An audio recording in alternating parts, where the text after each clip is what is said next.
요한복음 19장 30절입니다. 예수께서 신 포도주를 받으신 후에 이르시되 다 이루었다 하시고 머리를 숙이니 영혼이 떠나가시니라. 예수님께서 십자가에서 하신 마지막 말씀이죠.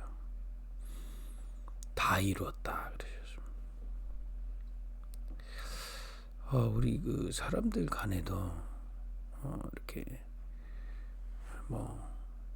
말을 하는데 참 이렇게 되게 무서운 말들 이렇게 쓸 때가 있어요. 저 사람 싹수가 놀았다. 또 글러먹었어. 원래 그렇게 생겨 먹었어. 이런 얘기들은 사실 되게 무서운 얘기죠. 저 사람 자체가 나쁘다. 이런 말이잖아요. 근데 진짜 인간의 우리가 우리의 영적 상태가 그랬던 겁니다. 원래 하나님의 것으로 살아야 되는 인간이 창세기 3장 아담이 범죄한 이유로 사단의 12가지 전략 속에 그야말로 글러먹은 겁니다. 나밖에 모르고요. 나란 세계가 전부라고 생각하고 살죠. 내 생각이 다 내 생각으로 힘들어하고 내 생각으로 막 살죠. 또 내 것, 또 내가 붙잡은 세상 것, 그걸 위해 삽니다. 나를 위해 살게 된 거죠.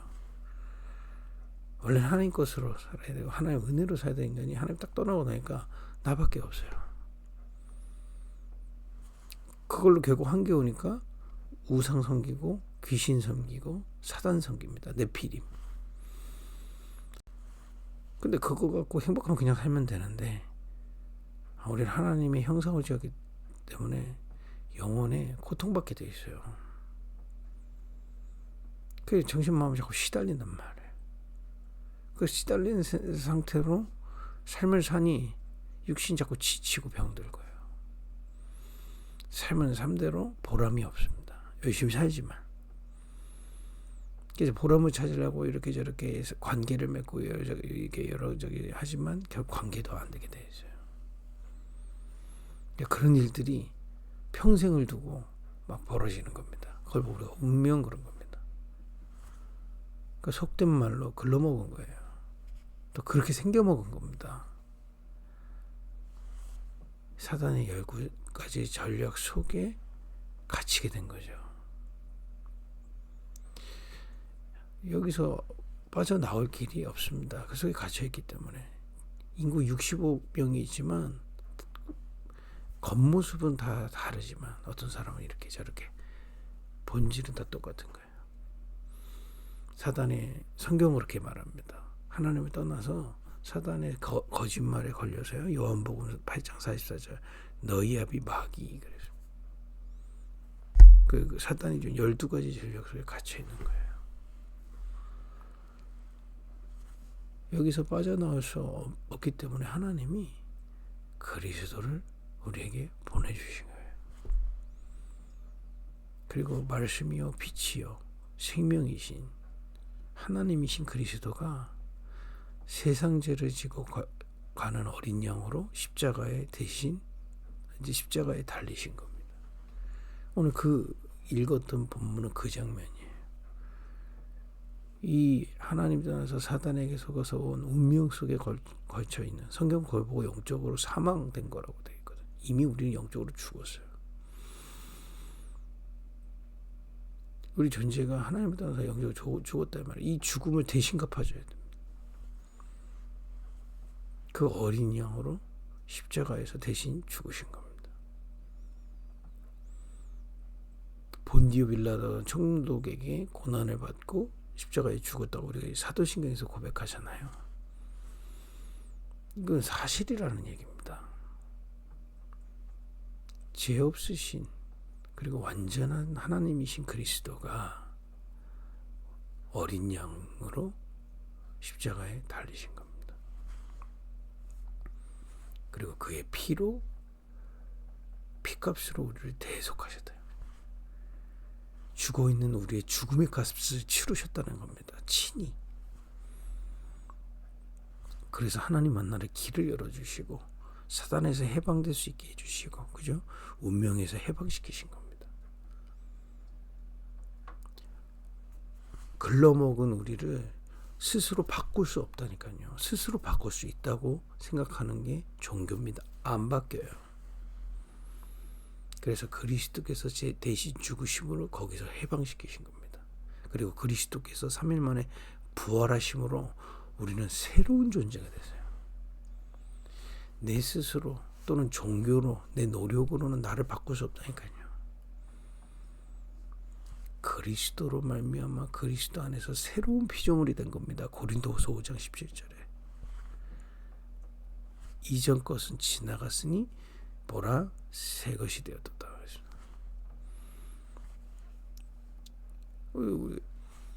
이 말씀을 지금 예수님께서 하신 거예요. 다 이뤘다.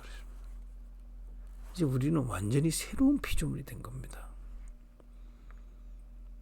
하나님의 은혜로 여러분과 제가 우리 존재 자체가 바뀌었다니까요. 사단의 12가지 속에 갇혀서 운명 속에 있던 우리가 거기서 해방받고 주님과 함께 사는 새로운 피조물이 된 겁니다. 그걸 갈보리산 십자가에서 다 이루신 거예요. 나를 바꾸려고 더 노력 안 해도 됩니다. 그리스도를 믿는 믿음으로 우리는 새로운 피조물이 된 겁니다. 그래서 그 새로운 피조물인 우리가 내가 바뀐 나를 누리는 거예요. 나를 누리는 게 아니죠. 바뀌어진 나는 지금 보호조에서 역사하시는 주님을 바라보는 겁니다. 이사야 40장 27절에서 30, 이제 어제 우리 강단에서 확인했잖아요.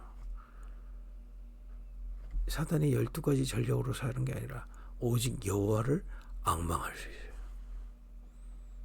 그게 우리의 새로운 존재입니다.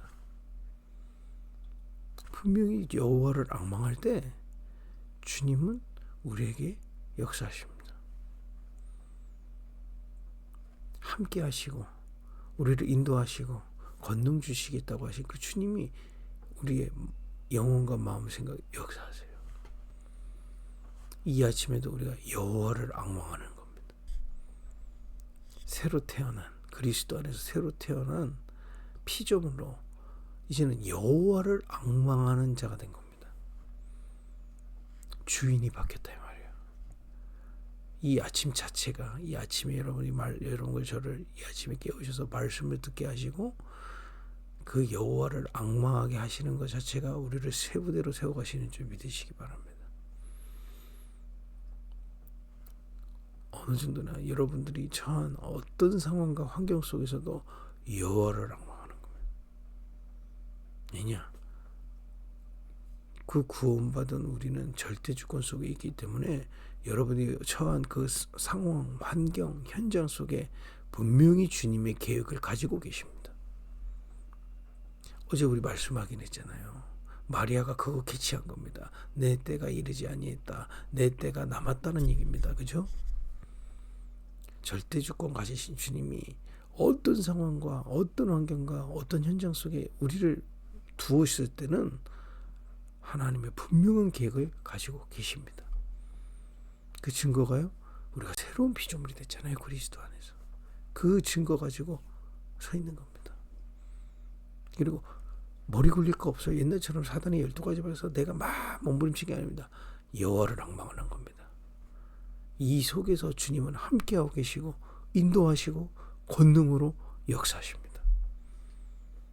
오늘도 그 비밀, 그 말씀 붙들고요, 여호와를 앙망하는 겁니다. 뭘 몸부림치는 게 아닙니다. 여호와를 앙망하는 겁니다. 증거가 올 겁니다. 항상 기뻐할 수밖에 없는 복음이 깨달아질 거예요.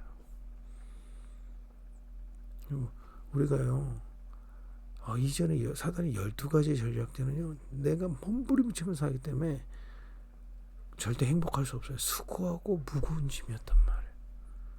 여러분 지금 어떤 상황이어도요, 그냥 다 주님께 맡겨버리고 주님 믿고요, 주님이 함께 하심을 앙망하는 겁니다.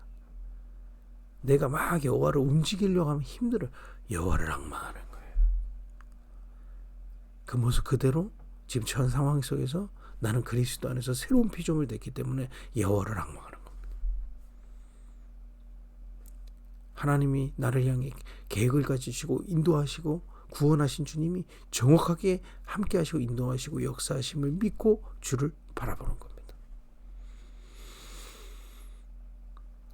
분명히 예수님이 이번 주 강단 예배처럼요, 홀레에 데려가서 불을 포도주로 바꾼 기적은 연회장도 받고 신랑도 봤어요. 그러나 그들은 예수를 믿지 않았습니다. 이 비밀을 믿는 자에게 더욱더 확신해 주시는 겁니다. 제자들은 확신했습니다. 이 예수님이 그리스도구나. 그죠? 이번 주 우리 강단의 말씀을 보자고요. 여러분들이 처한 상황, 환경, 또 현장 속에서요, 이전에 사단의 12가지 유혹으로 막 내 생각 때문에 사실 힘든 거거든요. 또 그 사단은 내 생각을 통해서 계속 시달리게 만듭니다. 속지 마시고. 그래서 우리는 이 아침에 기도로 시작하는 겁니다. 그러면 여러분 낮에 기도 속에서 생각도 하고 판단도 하면 돼요. 이 말이 머지않아 알게 될 겁니다. 자꾸 누리다 보면. 그리고 밤에 기도로 마무리하는 겁니다. 이 새로운 피조물에게 주신 이 축복, 그죠? 주인이 바꾸는 축복, 주님을 따르는 세부대로 이번 주 한 주 세워 가실 줄 믿습니다. 기도하겠습니다. 하나님, 이 복음을 이 아침에도 깨닫도록 은혜 주셔서 감사합니다. 그 복음을 누리는 은혜를 주옵소서. 나의 주인이 나였던 것을 이제 주님이 나의 주인이심을 누리게 하옵소서. 주님 따르는 세부대로 세워 주옵소서. 예수님의 이름으로 기도했습니다. 아멘.